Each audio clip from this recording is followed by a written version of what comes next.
नमस्कार दोस्तों, study IQ पर आप सभी का बहुत बहुत स्वागत है।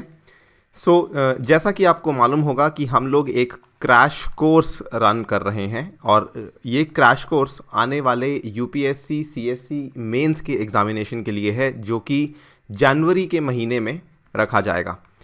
इस पर्टिकुलर क्रैश कोर्स में हम ऑलरेडी कई सारी वीडियोस अपलोड कर चुके हैं और जो लोग इस क्रैश कोर्स या फिर इस वीडियो को पहली बार देख रहे हैं, ऐसी वीडियोस को आपको इन्फॉर्म करना चाहूँगा, ये कंप्लीट क्रैश कोर्स हम स्टडी आईक्यू के यूट्यूब चैनल के ऊपर आपको फ्री ऑफ कॉस्ट अवेलेबल करवा रहे हैं, राइट। इस पर्टिकुलर वीडियो में हम डिस्कस करेंगे डिफेंस एंड सिक्योरिटी के करंट अफेयर्स को, और ये उसमें सेट नंबर 1 होने वाला है। Now defence and security, I am sure आपको मालूम होगा, ये GS 3 का हिस्सा है, ठीक है। हम इस पर्टिकुलर क्रैश कोर्स में मेनली टॉपिक्स GS 2 और GS 3 के कवर कर रहे हैं, जहाँ पे करंट अफेयर्स की वेटेज काफ़ी ज़्यादा रहती है। And also I would like to inform you कि ये वाला जो क्रैश कोर्स है ये केवल यूपीएससी के लिए नहीं, बल्कि एक और एग्जामिनेशन है स्टेट PCS का, दैट इज़ UPPCS। अगर आप UPPCS की तैयारी कर रहे हैं उसके लिए भी काफ़ी ज़्यादा ये लाभदायक है, काफ़ी ज़्यादा ये महत्वपूर्ण है, बिकॉज करंट अफेयर्स ऑलमोस्ट वहीं आते हैं और पैटर्न भी ऑलमोस्ट सिमिलर है, very similar to the UPSC pattern, right. चलिए स्टार्ट करते हैं मेरे साथ। मेरा नाम है अनिरुद्ध। यदि आप इस लेक्चर की PDF को डाउनलोड करना चाहते हैं तो मेरे टेलीग्राम चैनल से कर सकते हैं। इसके अलावा अगर आप सोशल मीडिया पर भी मुझसे जुड़ सकते हैं, इंस्टाग्राम और ट्विटर के ऊपर। अपनी क्वेरीज़ को आप मुझसे इंस्टाग्राम पे पूछ सकते हैं। स्टडी आईक्यू ऐप को ज़रूर डाउनलोड करें from the Google play store. और यदि आप आने वाले यूपीएससी की प्रीलिम्स की तैयारी कर रहे हैं, अगर आपका इस बार प्रीलिम्स क्लियर नहीं हुआ है फॉर सम रीज़न, अगर आप आने वाले प्रीलिम्स की तैयारी कर रहे हैं 2021 वाले की, तो इस कोर्स को ज़रूर बाय कीजिएगा, जिसका नाम है past year prelims discussion course.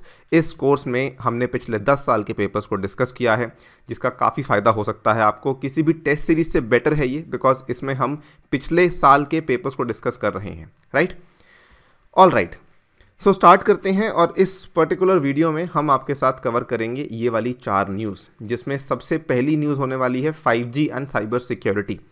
किस तरीके से हम इसमें बात करेंगे कि किस तरीके से जो 5G है वो किस तरीके से साइबर सिक्योरिटी का एक मुद्दा बन चुका है। नाउ जिस तरीके से हम 2G से 3G से 4G से अब 5G की तरफ मूव तो कर चुके हैं, लेकिन हम इन पर्टिकुलर टेक्नोलॉजिकल एडवांसेस के साथ साथ क्या हमने अपनी जो साइबर स्पेस है उसकी सुरक्षा को इंश्योर करवाया है या नहीं करवाया है। ऑल्सो इसमें हम बात करेंगे गवर्नमेंट ने इन जनरल साइबर सिक्योरिटी के लिए क्या क्या स्टेप्स लिए हैं। साइबर सिक्योरिटी को लेके अगर आप यूपीएससी के पिछले सालों के कुछ पेपर्स को देखें, मैं समझता हूँ 2017 के बाद से 18, 19 ये ऐसे ईयर्स रहे हैं जब यूपीएससी ने ऑलमोस्ट हर साल क्वेश्चन पूछा ही पूछा है। साइबर सिक्योरिटी को लेके आपको बेसिक्स तो मालूम ही होने चाहिए, क्या क्या स्टेप्स लिए हैं ये सब आपको पता होना चाहिए। नेक्स्ट हम बात करेंगे आर्टिफिशियल इंटेलिजेंस और नेशनल सिक्योरिटी। इसमें भी हम बात करेंगे कि किस तरीके से जो आर्टिफिशियल इंटेलिजेंस है वो नेशनल सिक्योरिटी के लिए कुछ पॉजिटिव्स तो लेकर आती है, यानी कि उसके फ़ायदे तो हैं, लेकिन उसमें भी कुछ चैलेंजेस हैं। बेसिकली जब भी हम किसी टेक्नोलॉजी को एनालाइज कर रहे हैं ना, आपको उसके पॉजिटिव्स के साथ साथ उसके जो चैलेंजेस हैं उसके बारे में भी आपको थोड़ा सा आइडिया होना चाहिए। यानी कि आपको बताना होगा कि इसमें क्या क्या चुनौतियां हैं जो कि फेस करनी पड़ सकती हैं जब भी हम इस पर्टिकुलर टेक्नोलॉजी को अडॉप्ट करने जाएंगे। इसी को कहा जाता है क्रिटिकल एनालिसिस, कि किसी भी टेक्नोलॉजी के पॉजिटिव्स हैं तो साथ में उसके साथ कुछ कुछ इश्यूज भी सामने आते हैं।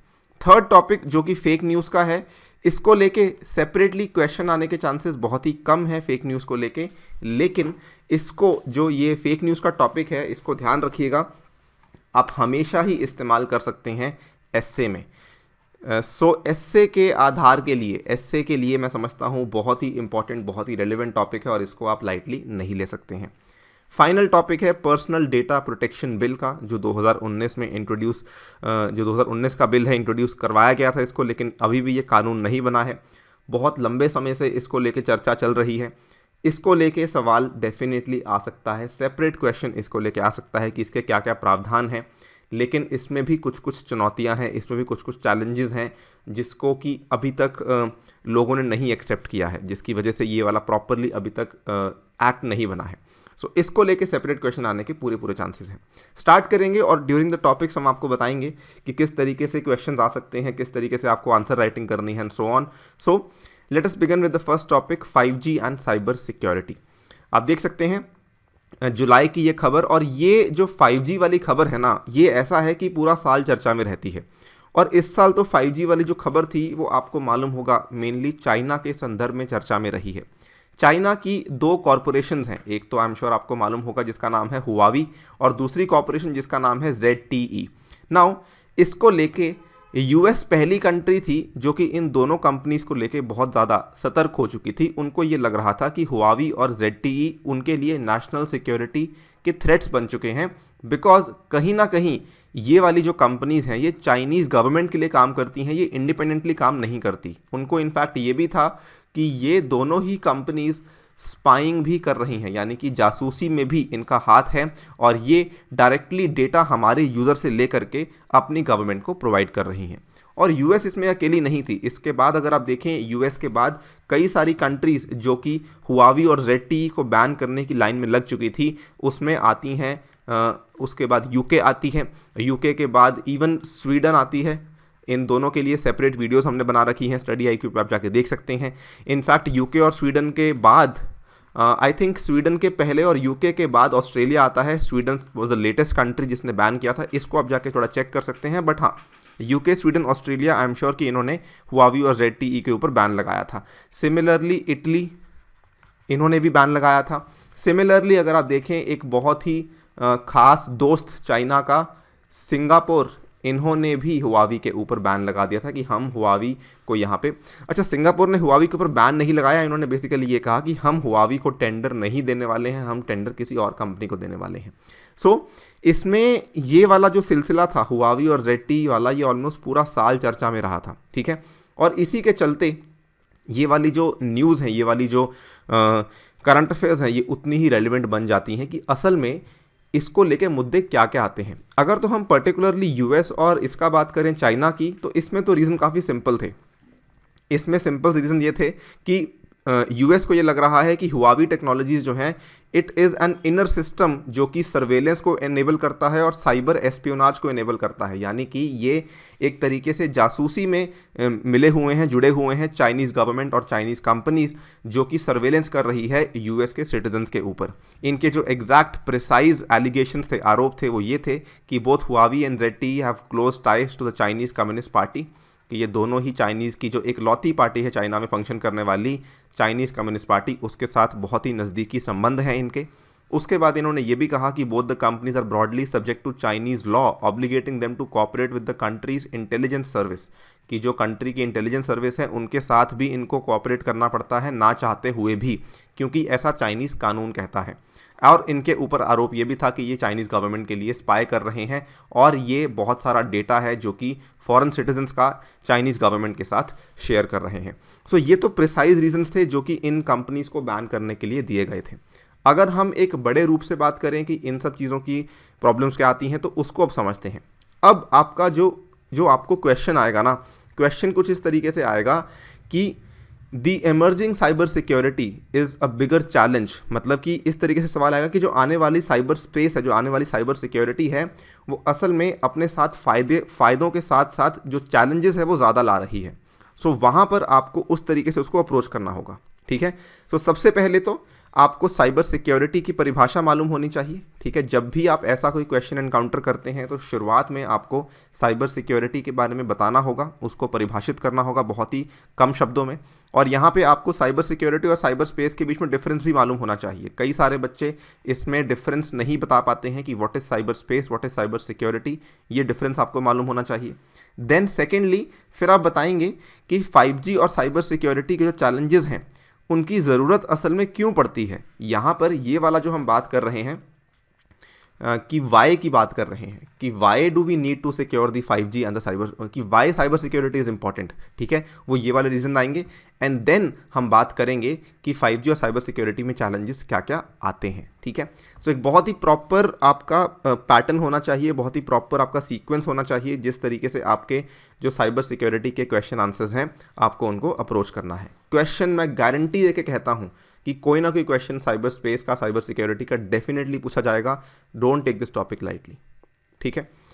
अब देखिए, साइबर सिक्योरिटी का मतलब क्या है? It means securing the cyber space from attack, damage, misuse and economic espionage. ठीक है, तो सिंपल सी बात यह है कि साइबर सिक्योरिटी का मतलब यह है कि आपको अपनी साइबर स्पेस को बचाना है। किस चीज़ से?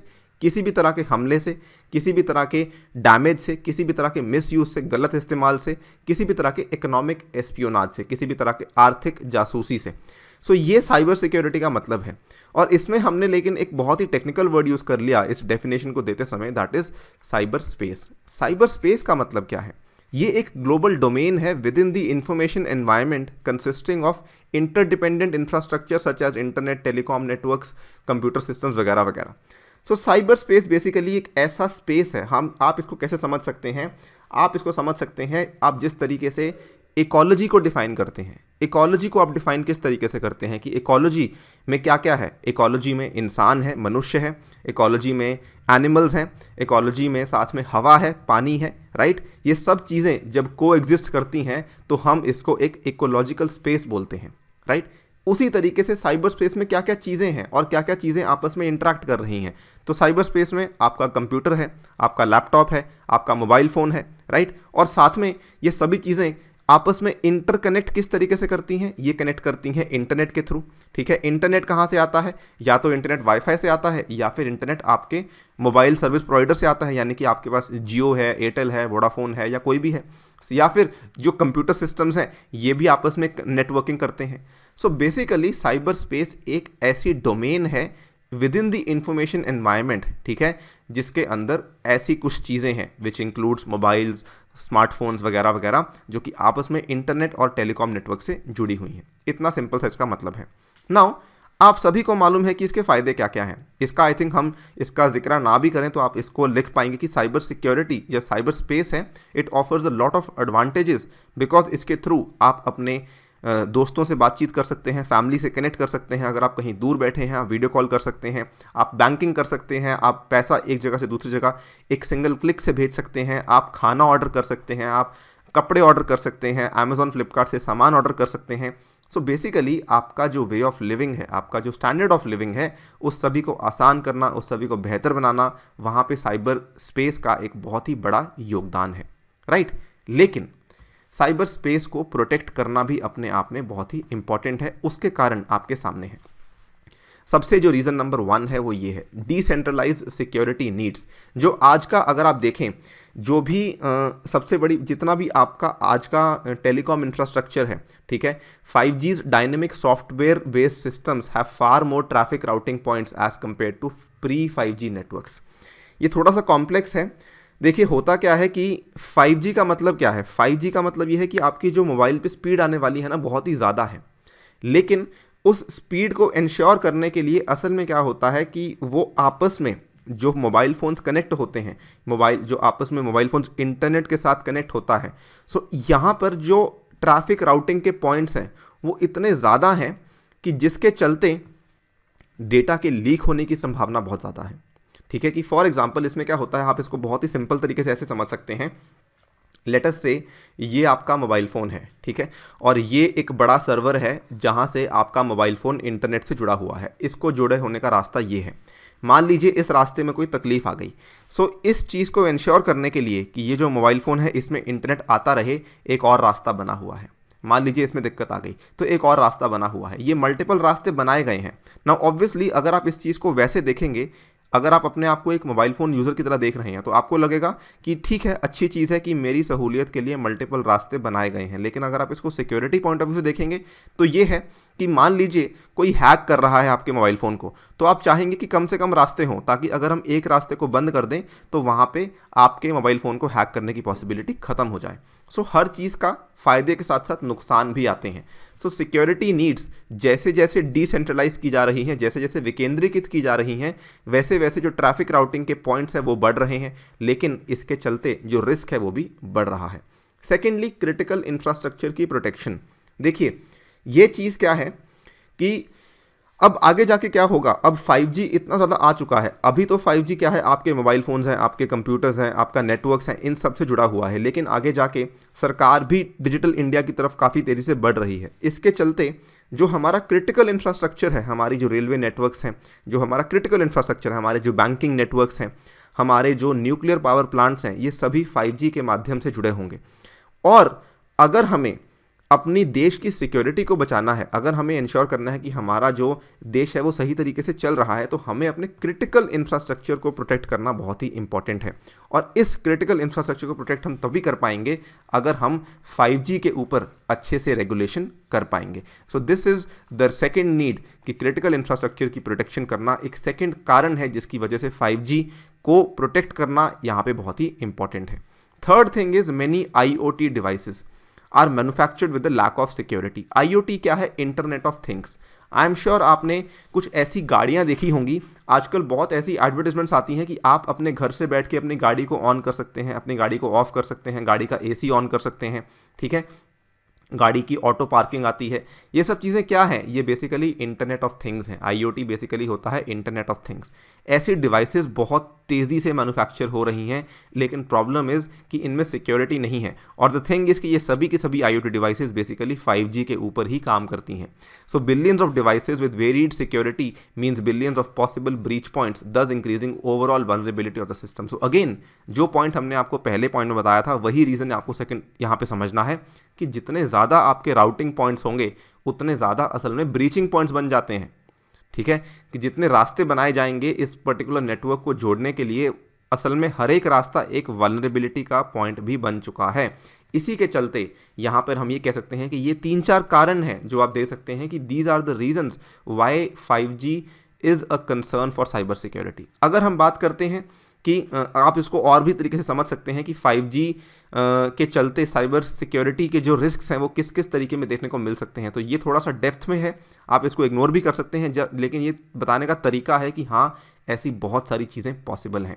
नाउ इसमें कुछ कुछ कारण और भी हैं जिसके चलते 5G एक रिस्क बन जाता है। Network switching. 5G को मैंने आपको क्या बताया था कि 5G को स्मूथ करने के लिए आपने, अगर आप पहले से फ़ोन्स इस्तेमाल करते आए हैं, अगर आप देखें 5-6 साल पहले तक 3G था, 10 साल पहले तक 2G था, ठीक है, और जब 3G से 4G में शिफ्ट किया आपने, आज की डेट में आपके फ़ोन्स पे जो वीडियोस की स्पीड आती है, जो YouTube को बफर करने की स्पीड आती है या फिर किसी चीज़ को डाउनलोड करने की स्पीड आती है, वो कितनी ज़्यादा बढ़ चुकी है। 4G से ज़्यादा ये बढ़ जाएगी 5G में। नाउ 5G में क्या चीज़ इंश्योर की गई है कि मान लीजिए आपको 5G की स्पीड नहीं मिल पा रही, तो आपका जो सिग्नल है वो आपको एटलीस्ट 4G की स्पीड प्रोवाइड कर देगा। ये चीज़ आपने अब भी देखी होगी कि जब 4G में आप क्या करते हैं कि मान लीजिए आपको 4G की स्पीड नहीं मिल पा रही, तो आपका सिग्नल, आपका नेटवर्क प्रोवाइडर आपको एटलीस्ट 3G वाला जो स्पीड है वो तो प्रोवाइड कर ही देता है। सो 5G के केस में भी इसको कहा जाता है असल में नेटवर्क स्विचिंग। 5G के केस में भी ये आपको प्रोवाइड की गई है। अगेन, जब आप 5G से 4G में आते हैं और 4G से 3G में आते हैं, स्विचिंग में आते हैं, सो ऐसे केस में आपकी जो नेटवर्क है, you are expose to the vulnerabilities जो कि पुराने प्रोटोकॉल में एग्जिस्ट करती थी। सो अगेन आप रिस्क पे हैं। लास्ट पॉइंट जो यहाँ पे आप दे सकते हैं कि why 5G is a security risk, because secure cloud computing.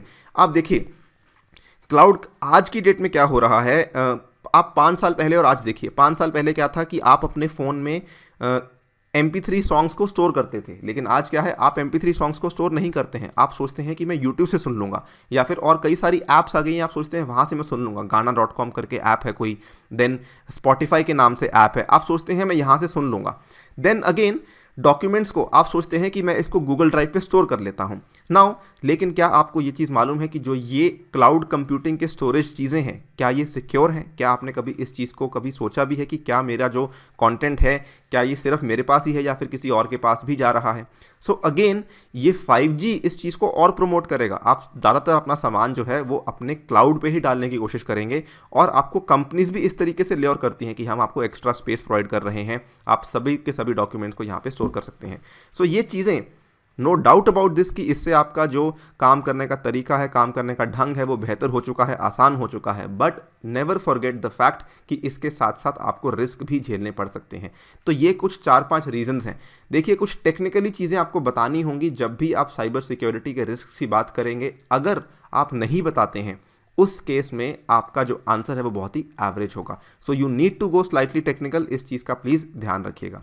Alright, now ये जो मैं बताने जा रहा हूँ, these are the various steps taken by the Indian government कि वो हमने अपनी सरकार ने साइबर स्पेस को सुरक्षित करने के लिए क्या क्या इनिशिएटिव्स, क्या क्या पहल ली हैं। ये वाले जो पॉइंट्स हैं ये ऑलमोस्ट हर क्वेश्चन में फिट होंगे जहाँ पर भी साइबर सिक्योरिटी के साथ कुछ ना कुछ पूछा गया है। So if the question is surrounding cyber security, ये 4-5 पॉइंट्स हैं, आपको मालूम ही होने चाहिए। तो सबसे पहले तो हमने NCIIPC इस चीज़ को शुरू किया था। ये एक national critical infrastructure protection centre है जो कि साइबर सिक्योरिटी थ्रेट्स को बैटल करने के लिए बनाया गया था। नाउ इसका जैसा कि नाम है बड़ा सिंपल है, NCIIPC यानी कि national critical information infrastructure protection centre, critical information infrastructure protection centre. ठीक है, सो क्रिटिकल इंफॉर्मेशन इंफ्रास्ट्रक्चर में क्या क्या आता है, आपका न्यूक्लियर पावर प्लांट्स आते हैं, आपका स्पेस बेस्ड अटैक हो सकते हैं, इन सब चीज़ों को प्रोटेक्ट करने के लिए हमने ये शुरू किया था। और ये जो है डायरेक्टली फंक्शन करता है NTRO के अंडर, जो कि एक टेक्निकल इंटेलिजेंस गैदरिंग एजेंसी है जो कि NSA के द्वारा कंट्रोल की जाती है और PMO के अंदर लाया करती है। ठीक है, सो बहुत ही इंपॉर्टेंट ये NCIIPC है। इसके बाद जो रिसेंटली शुरू किया गया था that was I4C, Indian cyber crime coordination centre. Cyber crime coordination centre में क्या है कि इंडिया की मल्टीपल एजेंसीज हैं, मल्टीपल कामकाज हैं जिनको कि कोऑर्डिनेशन के थ्रू यहाँ पे बेहतर करने की कोशिश की गई है। सो इट हैज़ 7 कंपोनेंट्स और इन 7 कंपोनेंट्स में बेसिकली अच्छी चीज़ क्या है कि आपसी कोऑर्डिनेशन बहुत ज़्यादा है।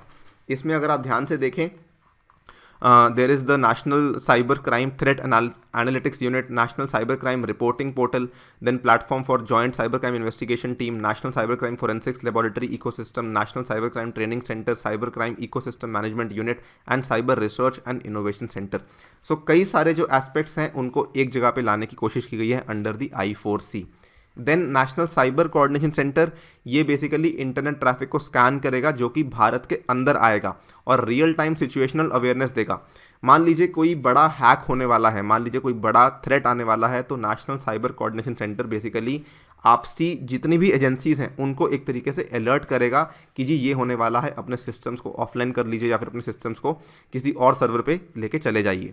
सिमिलरली जो काम ये करता है basically national cyber coordination centre, वो काम इसके पहले कौन करता था, इंडिया की कंप्यूटर इमरजेंसी रिस्पॉन्स टीम। ये काफ़ी पुराना बनाया गया है भारत सरकार के द्वारा CERT-IN के नाम से, जो कि हमारी कम्युनिकेशन और हमारी इंफॉर्मेशन इंफ्रास्ट्रक्चर को सिक्योर बनाने की पूरी कोशिश करता है। तो जो पहले अलर्ट्स देते हैं वो असल में CERT-IN ही देता है। अगर किसी सरकारी एजेंसी, सरकारी विभाग, सरकारी मंत्रालय के ऊपर कोई अटैक होने वाला है तो CERT-IN यहाँ पे अलर्ट देता है और उसके बाद मान लीजिए अटैक हो जाता है तो CERT-IN के ही लोग आते हैं और उस अटैक को देखते हैं कि किस तरीके से अटैक हुआ, क्या क्या चीज़ें कॉम्प्रोमाइज़ हुई हैं एंड सो ऑन। इसमें जो लेटेस्ट चीज़ शुरू की गई है वो है साइबर सुरक्षित Bharat initiative which has been started to strengthen the cyber security ecosystem in India। ये पहला PPP है, PPP मॉडल है अपने काइंड का and it will leverage the expertise of the IT industry in cyber security. So काफ़ी time से ये बात चल रही थी कि साइबर सिक्योरिटी में जो असल में लीडर्स हैं वो प्राइवेट सेक्टर हैं, हम उनका इस्तेमाल क्यों नहीं करते हैं in order to come up with the best practices. So ये वही चीज़ है साइबर सुरक्षित भारत इनिशिएटिव, जिसके चलते IT इंडस्ट्री को यहाँ पे पार्टनर बनाया गया है ताकि हम अपने इकोसिस्टम को और भी बेहतर कर सकें। देखिए बहुत सारी चीज़ें हैं, मैंने आपको कुछ चीज़ें समझाने की कोशिश की है जस्ट फॉर साइबर सिक्योरिटी। ठीक है, आपको इसका इस्तेमाल मल्टीपल आंसर्स में करना होगा। स्टार्ट करते हैं विद द सेकंड टॉपिक और ये है AI से जुड़ा हुआ। बहुत ब्रीफ रखूँगा इस टॉपिक को। बेसिकली आपको अगेन यहाँ पे कुछ टेक्नोलॉजीज़ हैं जो समझना होगा कि फ़ायदे तो हैं लेकिन नुकसान भी हैं। सो डायरेक्टली मूव ऑन करते हैं कि इसके नुकसान क्या हैं। देखिए AI को लेके ना अगर आपको बताना पड़े कि AI एक चिंता का विषय क्यों है, तो जब भी आपको आंसर स्टार्ट करना है तो आप अपने आंसर को स्टार्ट कर सकते हैं विद सर्टन फैक्ट्स। ठीक है, ये फैक्ट्स आपको क्या देने हैं कि AI की वजह से इतने सारे अटैक्स हो चुके हैं जिसका कोई अंदाज़ा भी नहीं है। आप आज की डेट में AI की वजह से आपको डीप फेक्स नज़र आने लग चुके हैं। डीप फेक्स क्या होते हैं, एक तो होता था, आज तक क्या होता था कि आपने कोई इमेज देख ली, वो इमेज उस इमेज को मॉर्फ कर दिया गया। Image morphing I am sure आपने सुना होगा कि कोई इमेज जो असल में रियल नहीं है वो किसी फोटोशॉप की तरह किसी ने फोटोशॉप का इस्तेमाल किया और उस इमेज को रियल बनाने की कोशिश कर दी। आपको देख के लगता है कि जी हाँ सही है। ठीक है, नाउ अब क्या होने लगा है कि वीडियोस भी फेक बनने लगी हैं।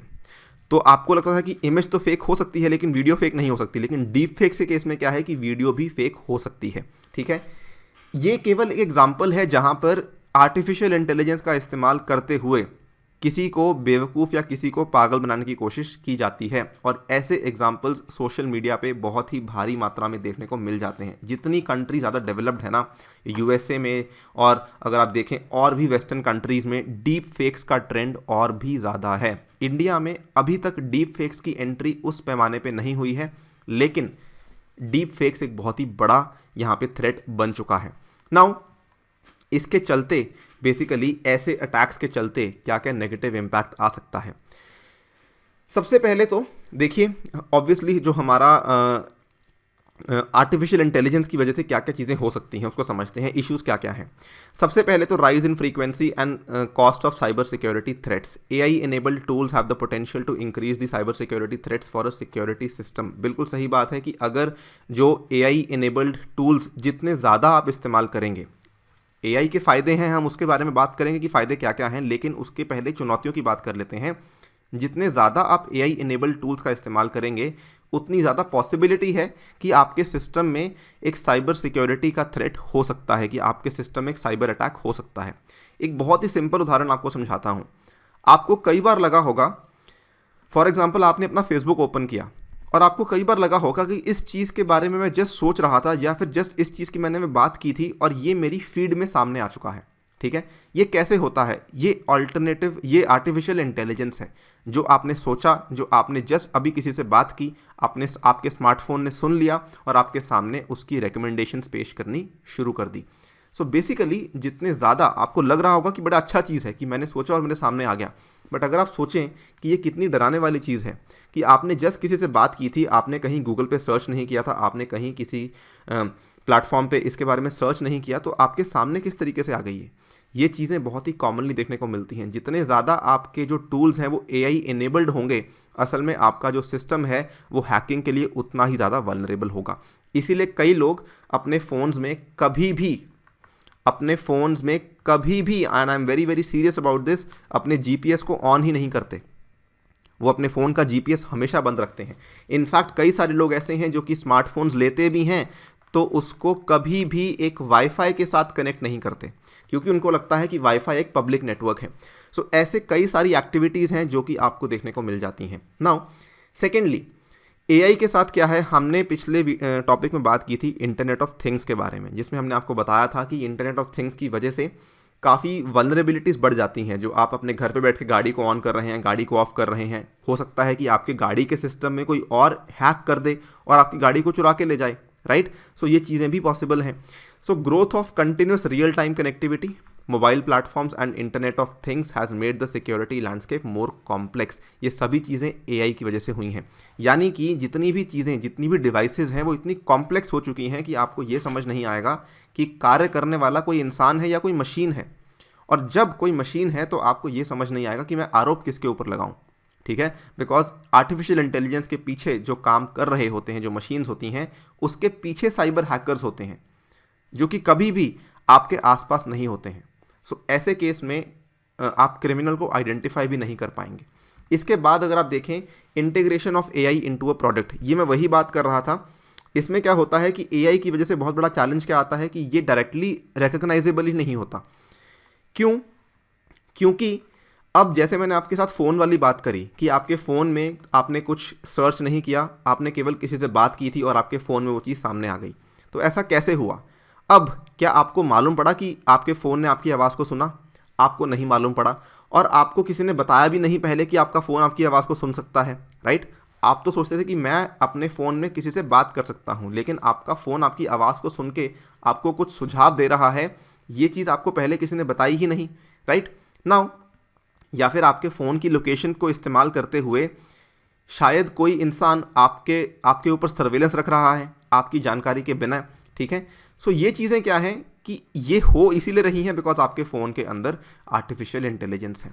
सो इसका जो इंटीग्रेशन है, आपके फ़ोन के अंदर जो इंटीग्रेशन हो रखा है, ये आपके फ़ोन के फिजिकल स्ट्रक्चर को बदलता नहीं है। आपका फ़ोन का फिजिकल स्ट्रक्चर वैसे का वैसा ही है, इसमें कोई भी बदलाव नहीं आया है, लेकिन जो आपके फ़ोन में एआई डल चुका है उसकी वजह से ओवरऑल फंक्शनिंग में बदलाव आ चुका है।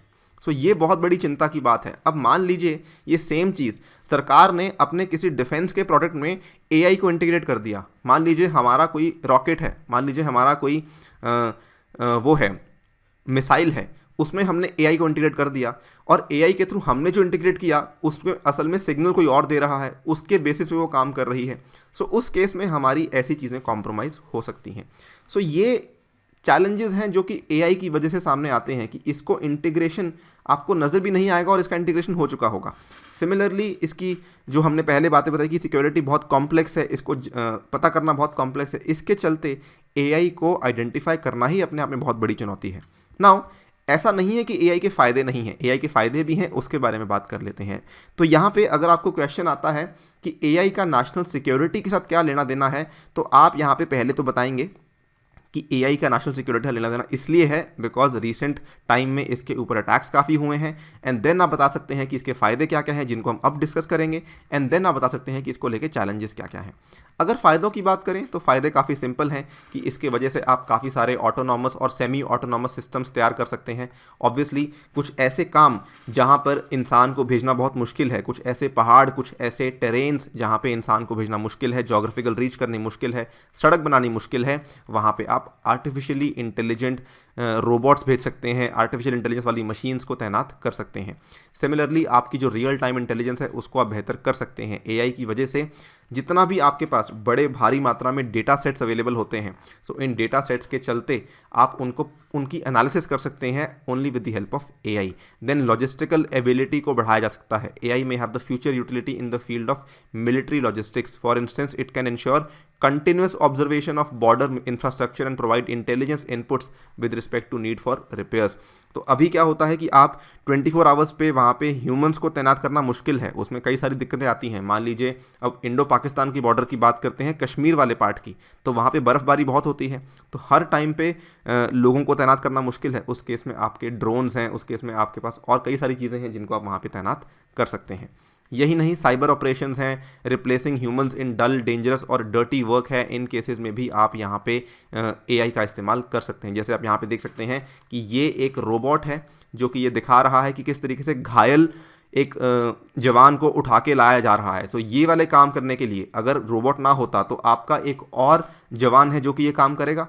सो उस केस में घायल तो एक इंसान हुआ है, लेकिन आपके स्क्वाड्रन में से आपके जो बटालियन में से 2 लोग आपके पास नहीं हैं। सो ऐसे काम हो सकते हैं जो कि एआई बेस्ड रोबोट्स कर सकते हैं आपके लिए। फिर साइबर ऑपरेशन आप देख सकते हैं कि किस तरीके से ये आपकी ऑफेंसिव कैपेसिटी को भी बढ़ा सकता है। सो फ़ायदे तो हैं, नो डाउट अबाउट दिस, लेकिन इसके चैलेंजेस भी अपने साथ में ही आते हैं, तो इन चीज़ों को हमें समझना होगा। नेक्स्ट बात करते हैं रिगार्डिंग फेक न्यूज़। थोड़ा सा कट शॉर्ट करूंगा टॉपिक्स को, डिस्कशन काफ़ी लंबी हो चुकी है। इसमें देखिए फेक न्यूज़ में क्या है कि टाइम ऐसा आ चुका है कि आई थिंक 2 या 3 साल पहले मैं इसी टॉपिक को डिस्कस कर रहा था GS2 में, और उस टाइम पे मैं इसको डिस्कस कर रहा था गवर्नेंस के पॉइंट ऑफ व्यू से, ठीक है, कि फेक न्यूज़ क्या है क्या नहीं है और किस तरीके से ये हमारी गवर्नेंस को हैम्पर करती है। लेकिन आज की डेट में टाइम ऐसा आ चुका है कि फेक न्यूज़ जो है वो असल में एक सिक्योरिटी पॉइंट ऑफ व्यू से बहुत ही इंपॉर्टेंट कंसर्न बन चुका है। सो ये एक ऐसा टाइम है, जैसा कि मैंने आपको एआई के केस में बताया, कि we are going through very very tough time. जितना ज़्यादा टेक्नोलॉजी आपकी लाइफ्स में आ रही है, उतना ज़्यादा इसका नुकसान हो रहा है। नाउ फेक न्यूज़ के चलते एक सर्वे हुआ था, और ये पिछले साल का सर्वे आप देख सकते हैं, माइक्रोसॉफ्ट का ये सर्वे था। इसमें उन्होंने कहा था Indians are more likely to encounter online fake news, ठीक है। सो यहाँ पर ऑब्वियसली मुद्दा तो काफ़ी बड़ा है। फेक न्यूज़ क्या होता है इसको समझते हैं, ऑनलाइन सर्वे माइक्रोसॉफ्ट का क्या था उसको समझते हैं, और फेक न्यूज़ किस किस तरीके से आती है इसको समझेंगे, एंड देन समझेंगे इसके कॉजेज़ क्या क्या हैं, ठीक है। तो बहुत ही शॉर्ट रखेंगे। Now fake news is defined as information which is likely to be perceived as news which has been deliberately fabricated and is disseminated with the intention to deceive others into believing falsehoods or doubting verifiable facts। So definition को बहुत ज़्यादा word to word समझने की आवश्यकता नहीं है, केवल समझना ज़रूरी है कि एग्जैक्टली होता क्या है। ये एक ऐसी इन्फॉर्मेशन है जो कि दिखाई तो जाती है एज न्यूज़, लेकिन वो बेसिकली उसको फैब्रिकेट किया गया है, उसके साथ कुछ छेड़खानी की गई है, और फिर उसको इस तरीके से फैलाया गया है कि लोगों को लगे कि हाँ जी ये न्यूज़ बिल्कुल सही है। व्हाट्सएप फॉरवर्ड मैसेजेस में अक्सर आपको फेक न्यूज़ मिलती है, ठीक है। फेसबुक पे बहुत बार आपको फेक न्यूज़ मिलती हैं। बहुत सारे आपके सोशल मीडिया प्लेटफॉर्म्स हैं, इवन यूट्यूब है, इंस्टाग्राम है, इन सभी प्लेटफॉर्म्स पे आपको फेक न्यूज़ बहुत ज़्यादा मिलती हैं। अगर आप बात करते हैं प्रिंट मीडिया की, तो प्रिंट मीडिया में फेक न्यूज़ उतनी नहीं होती हैं, बिकॉज प्रिंट मीडिया के ऊपर सरकार की रेगुलेशंस बहुत ज़्यादा हैं, उनको बहुत सोच समझ के प्रिंट करना पड़ता है। वो चीज़ें पॉलिटिकली बायस्ड हो सकती हैं लेकिन फेक नहीं हो सकती हैं, ठीक है ना। फेक न्यूज़ का जो चलन है ये बेसिकली बड़ा है सोशल मीडिया के चलते, ये बेसिकली बड़ा है इंटरनेट पेनिट्रेशन के चलते। इसके बारे में आगे जाके बात करेंगे, लेकिन आपको जब भी इन केस क्वेश्चन आता है तो इस चीज़ का आपको परिभाषा इस तरीके से देनी है, सिंपल लैंग्वेज में आप इसको दे सकते हैं। जो लेटेस्ट फेक न्यूज़ का सर्वे था वो ये था, माइक्रोसॉफ्ट की स्टडी थी, इन्होंने कहा कि over 64% Indians encountered fake news online which is the highest reported among the 22 countries served. कि इंडिया में बिकॉज पेनिट्रेशन इतनी ज़्यादा है और बिकॉज विश्वास बहुत जल्दी कर लेते हैं लोग, इसके चलते जो 64% इंडियंस हैं वो फेक न्यूज़ को एनकाउंटर कर चुके हैं और कहीं ना कहीं उसके ऊपर एक्ट भी कर चुके हैं और कहीं ना कहीं उसको लेके अपना ओपिनियन, अपनी विचारधारा भी बना चुके हैं।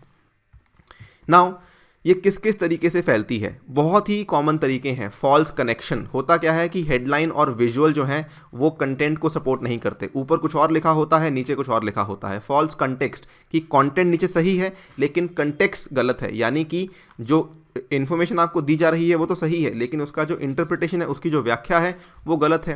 कंटेंट को मैनिपुलेट किया गया है, व्हेन जेन्युइन इन्फॉर्मेशन और imagery is manipulated to deceive. इसमें मैंने कहा था कि आपकी जो जाली इमेजेस हैं वो आपको दिखाई जाती हैं। सेटायर और parody, no intention to cause harm but has potential to fool the person. Misleading content, so misleading use of information to frame an individual और issue. Imposter content, when genuine sources are impersonated. Fabricated content, new content which is 100% false, designed to deceive and do harm. So यहाँ से देखिए, अगर आप ये point number 1 से start होते हुए पॉइंट नंबर 7 पे आते हैं, आप एक तरीके से स्पेक्ट्रम ऑफ चीज़ें देख सकते हैं कि पॉइंट नंबर 1 में क्या था कि आपकी कंटेंट सही है लेकिन हेडलाइंस गलत हैं, विजुअल्स गलत हैं, कैप्शंस उसको सपोर्ट नहीं करती। पॉइंट नंबर 7 में क्या है कि पूरा का पूरा न्यूज़ ही आपने अपना बना दी है, ठीक है। फॉर एग्जाम्पल आज की डेट में जिस तरीके से फार्मर्स के प्रोटेस्ट चल रहे हैं, सो उस चीज़ को लेके अब अगर कोई ऐसे लोग हों जो पॉलिटिकली इस चीज़ के खिलाफ हों या फिर कुछ इस चीज़ को सपोर्ट ना करते हों, तो हो सकता है कि वो कुछ ऐसी न्यूज़ सामने आपके आकर रख देंगे कि आपको लगे कि हाँ ये तो बहुत गलत हो रहा है, इस पार्टी को ऐसा नहीं करना चाहिए था, या फिर बट ऐसा कुछ है नहीं। कुछ लोग इस तरीके के न्यूज़ दिखा सकते हैं कि दिल्ली पुलिस बहुत ही गलत तरीके से पेश आ रही है, जबकि हो सकता है कि वो इमेज अपने आप में फैब्रिकेटेड हो, ठीक है। इन चीज़ों का आपको ध्यान रखना होगा। आपको अपने सोर्सेज देखने होंगे कि आप किस सोर्स को रेफ़र कर रहे हैं, कहाँ से आप न्यूज़ को डाइजेस्ट कर रहे हैं, कौन सा आपका स्रोत है, क्या वो एक वेरीफाइड सोर्स है नहीं है। ये बहुत सारे तरीक़ों से फैलती है ना। अगर हम इसके कॉजेज़ की बात करें, कॉजेज़ काफ़ी सिंपल हैं। कॉजेज़ क्या है कि एक तो मोबाइल और इंटरनेट की पेनिट्रेशन बहुत ज़्यादा है। भारत में सबसे ज़्यादा सोशल मीडिया यूज़र्स हैं दुनिया भर में, ठीक है। जहाँ पर सोशल मीडिया शुरू हुई वहाँ पे इतने यूज़र नहीं हैं जितने यूज़र भारत में हैं, जिसमें फेसबुक के ऊपर 300 मिलियन है, व्हाट्सएप के ऊपर 200 मिलियन है और यूट्यूब के ऊपर 250 मिलियन है। अगर आप देखें चाइना में भी सोशल मीडिया यूज़र बहुत ज़्यादा हैं, लेकिन चाइना का अपना एक क्लोज नेटवर्क है, तो वो अपने तरीक़ों से उन नेटवर्क्स के ऊपर न्यूज़ को कंट्रोल करती है। Similarly emphasis on likeability enhancement of the news. So यहाँ पे इतनी ज़्यादा एम्फोसिस बढ़ चुकी है जिसके चलते क्या होता है कि एक्यूरेसी के ऊपर एम्फोसिस नहीं है, लाइकेबिलिटी के ऊपर एम्फोसिस है कि लोग ये देखते हैं कि मेरी पोस्ट के ऊपर लाइक्स कितने आए। तो इसी तरीके से न्यूज़ को घुमाया जाता है। कुछ ऐसी न्यूज़ जिसके ऊपर मान लीजिए 5000 लाइक्स आए हुए हैं, इट इज़ हाईली पॉसिबल कि आप उस न्यूज़ को बहुत जल्दी बिलीव कर लेंगे कि बिल्कुल इस पे 5000 लोगों ने लाइक किया हुआ है तो शायद ये जो है सही न्यूज़ हो। लेकिन ये भी तो पॉसिबल है कि वो वाले जो लाइक्स हैं वो फेक हों, वो किसी इंसान को पे करके पैसा दे के करवाए गए हों, ठीक है। सो ये भी एक बहुत बड़ा कारण बन चुका है। देन होता क्या है कि फेक न्यूज़ को रेगुलेट नहीं किया जा रहा। अगर आप देखें जो एडिटोरियल पे कंट्रोल है, क्वालिटी एश्योरेंस पे कंट्रोल है, मैंने आपको बताया कि प्रिंट मीडिया में ऐसा नहीं होता। क्यों? क्योंकि कंट्रोल्स लगाए गए हैं जिसकी वजह से फेक न्यूज़ जिसकी वजह से वो वाली न्यूज़ में आपको फेक चीज़ें देखने को नहीं मिलती हैं। लेकिन सोशल मीडिया पे ऐसे कोई कंट्रोल्स है नहीं राइट नाउ, जिसकी वजह से यहाँ पर आपको बहुत सारी गलत चीज़ें भी देखने को मिल जाती हैं। And then there is lack of comprehensive legislation. ये बहुत टाइम से चलता आ रहा है कि फेक न्यूज़ को लेकर कोई कानून होना चाहिए जिस तरीके से हम उसको कंट्रोल कर सकें, लेकिन अभी तक ऐसा कुछ भी नहीं आया है। सो ये कुछ कारण हैं जो कि आप देख सकते हैं फेक न्यूज़ जिसकी वजह से फैल रहा है। चैलेंजेस सिंपल हैं। अगर फेक न्यूज़ को फैलाया जा रहा है तो हो सकता है आपकी देश की सरकार को भी गिराने की कोशिश की जाए।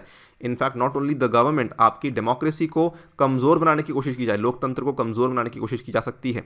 क्योंकि हो सकता है कि कुछ बाहर के आतंकवादी ऑर्गेनाइजेशंस हों, कुछ बाहर के नॉन स्टेट एक्टर्स हों जो कि ऐसी खबरें फैला रहे हों जिसके चलते लोगों का भरोसा सरकार में, लोगों का भरोसा अपनी गवर्नमेंट में कम हो सकता है।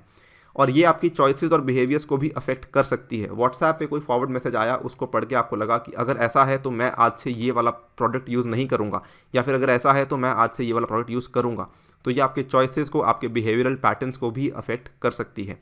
उसके बाद एक नया चीज़ सामने आई है जिसमें कहा जाता है इन्फोडेमिक। पैंडेमिक आपने सुना होगा, पैंडेमिक महामारी जिससे दुनिया अभी भी गुजर रही है, कोविड-19। वहीं पे है इन्फोडेमिक, यानी कि इन्फॉर्मेशन से जुड़ी हुई बीमारी, कि गलत इन्फॉर्मेशन से जुड़ी हुई बीमारी जिसको कहा जा रहा है इन्फोडेमिक। नाउ WHO ने वार्न किया है दुनिया भर को कि आज आप आने वाले समय में एक इन्फोडेमिक से गुजर सकते हैं, and over abundance of information that makes it difficult for people to identify truthful and trustworthy sources, जो कि बहुत बड़ी प्रॉब्लम हो सकती है। सो ये सभी चैलेंजेस हैं जो कि फेक न्यूज़ के साथ जुड़े हुए हैं।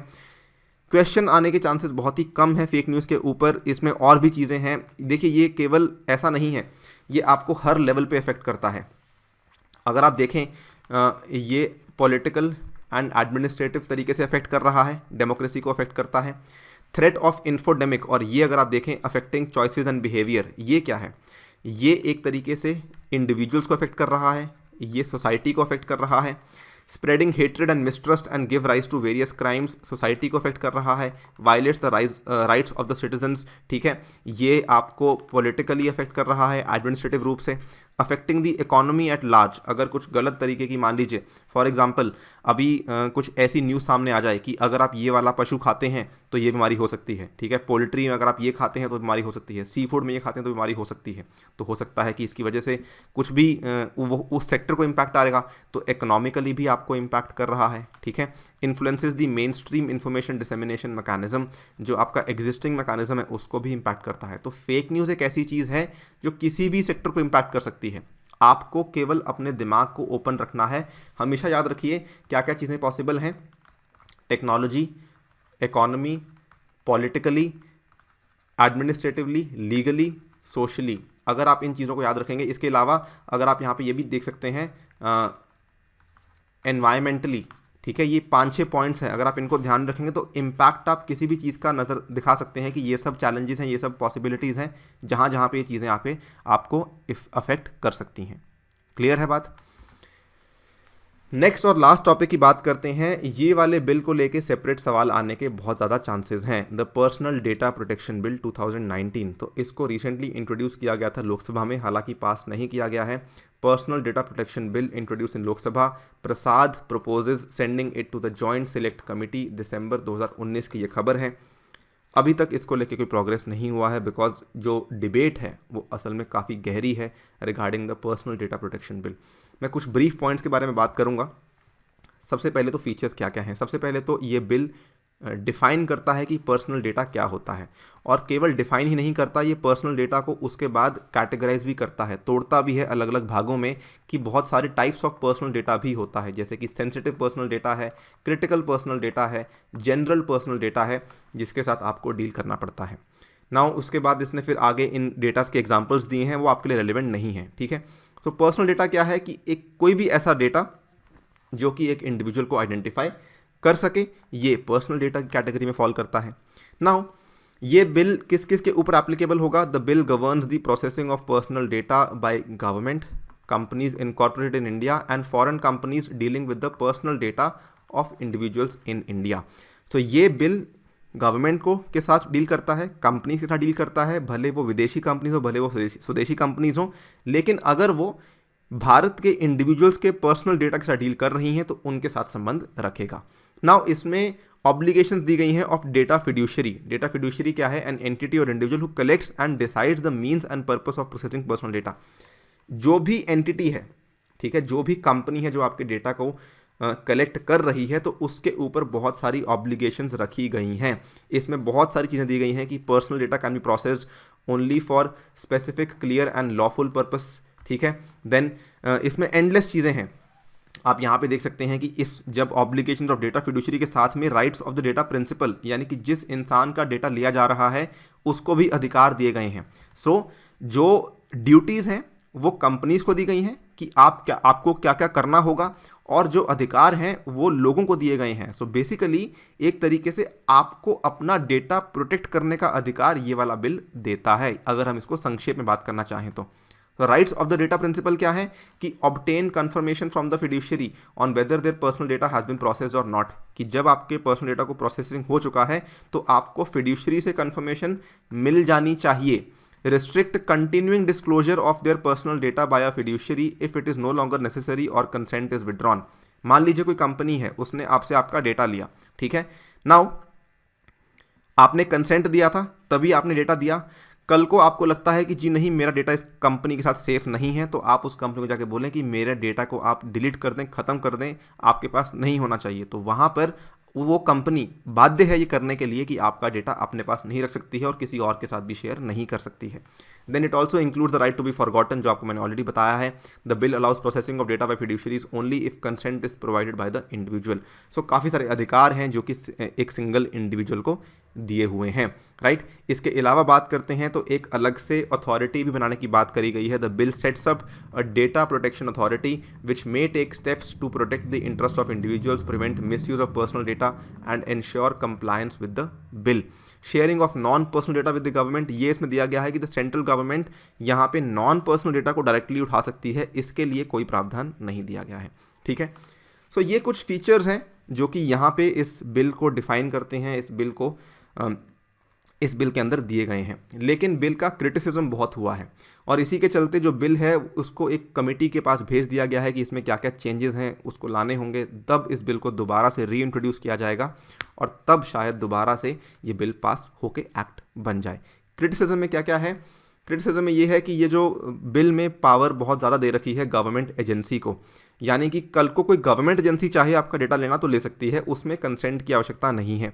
उसके बाद free flow of data maintain नहीं किया गया है, यानी कि जो मैंने आपको बताया था यहाँ पे 3 तरह का डेटा है, sensitive data, critical data, general data, right. So इस चीज़ में कई सारे प्रावधान दिए गए हैं। कौन सा डेटा है जो भारत के बाहर नहीं जा सकता है, कौन सा डेटा है जो भारत के बाहर जा सकता है, कौन सा डेटा है जो कितने एक्सटेंट तक भारत के बाहर जा सकता है, इन सब चीज़ों को यहाँ पे प्रॉपर प्रोविजंस दिए गए हैं, एक एक करके बताया गया है। इस चीज़ का क्रिटिसिज्म ये है कि India should maintain the free flow of data, India has been the biggest beneficiaries of the global data flows, ठीक है।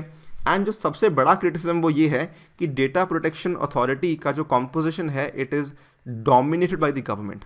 इसमें मैक्सिमम जो लोग आ रहे हैं वो सरकार के ही आ रहे हैं, जबकि जो पहले जस्टिस BN श्रीकृष्णा की कमेटी का ड्राफ्ट बिल था, उन्होंने ये कहा था कि मैक्सिमम लोग जो होने चाहिए वो अलग अलग सेक्टर से होने चाहिए और गवर्नमेंट की डोमिनेशन नहीं होनी चाहिए, डाइवर्स होना चाहिए, इंडिपेंडेंट होना चाहिए। ये सबसे बड़ा इसका क्रिटिसिज्म है। और फाइनली ये भी कहा जा रहा है कि फोकस मेनली रेगुलेशन के ऊपर किया जा रहा है, जबकि इम्प्लीमेंटेशन और इन्फोर्समेंट के ऊपर फोकस काफ़ी कम है इस बिल के अंदर। सो ये कुछ क्रिटिसिज्म हैं जिसके चलते, जैसा कि आपको मैंने बताया, कि बिल को कमेटी को भेज दिया गया है और बिल को पास नहीं करवाया गया है। अभी तक के लिए तो इतना ही। इसमें अगर कोई डेवलपमेंट होगी तो हम अलग से वीडियो बनाएंगे, लेकिन जो मेरा पर्पस इस पर्टिकुलर वीडियो में था वो बेसिकली आपको थोड़ा आइडिया देना था कि किस तरीके से सवाल आते हैं, किस किस टाइप के क्वेश्चंस आपको आते हैं।